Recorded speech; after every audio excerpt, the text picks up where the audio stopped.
Hello बच्चों, let's read the question.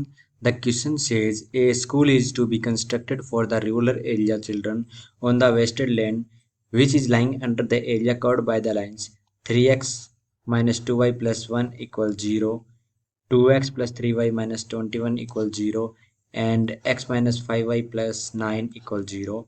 Answer the following questions based on above case study. What is the total area covered by the school? First option हमारे पास 2/15 square units, second option हमारे पास 13/2 square units, third option हमारे पास 15 and fourth option 10 square units. So we have key concept for this question. Application of integrals. So area under curve. इसमें हमारे पास क्या होता है, जब कोई हमें एरिया दिया हो इस प्रकार से, ये एक्स एक्सिस और ये हमारे पास वाई एक्सिस, इस पर कोई कर्व है हमारे पास y इक्वल एफ एक्स और ये पॉइंट हमारे पास है ए बी और हमें एरिया फाइंड आउट करना है, ये शेडेड एरिया.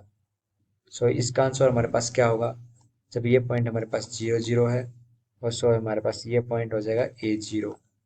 सो इसका सिंपल एरिया का फॉर्मूला होगा integration from 0 to a y dx.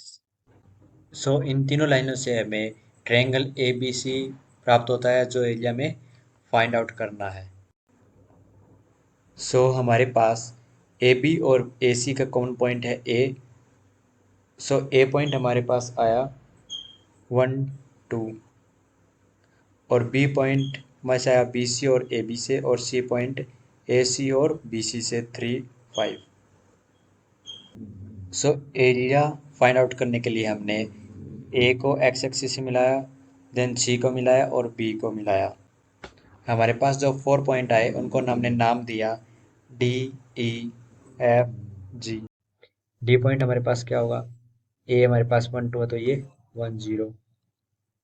E point हमारे पास क्या होगा, जब सी हमारे पास 3 5 है तो 3 0 और एफ पॉइंट हमारे पास हो जाएगा फिर 6 0. सो हम बड़ा वाला एरिया फाइंड आउट करके उसमें से माइनस कर देते हैं. तो एरिया ऑफ ए जी सी हमारे पास होगा इंटीग्रेशन फ्रॉम 1 to 3.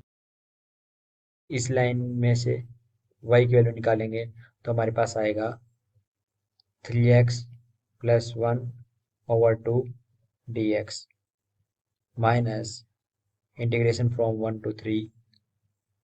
इस लाइन में से y की वैल्यू हमारे पास आएगी x प्लस 9/5 dx. सो हमें जब ये इंटीग्रेशन करना है तो इस पूरे को हम पहले सिंप्लीफाई कर सकते हैं क्योंकि ये लिमिट फ्रॉम 1 to 3 सेम है. तो जब इसको सिंप्लीफाई करते हैं तो हमारे पास आता है 13/10 integration from 1 to 3 x minus 1 dx.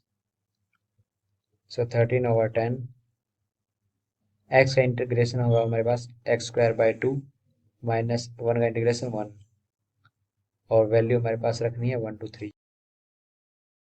So जब हम इसमें लिमिट की वैल्यू रखते हैं तो हमारे पास टोटल आंसर आता है 26/10. इसको इक्वेशन 1 नाम दे देते हैं. Then area of C G B हमारे पास होगा इंटीग्रेशन फ्रॉम 3 to 6. y की वैल्यू हमारे पास होगी 21 minus 2x/3 dx minus integration from 3 to 6 x plus 9/5 dx. So जब हम इसको सिंप्लीफाई करते हैं तो हमारे पास आता है integration from 3 to 6 26/5 minus 13x/15 dx. जब इंटीग्रेशन करने के बाद जब हम वैल्यू रखते हैं तो हमारे पास टोटल आंसर आता है इसका 39/10.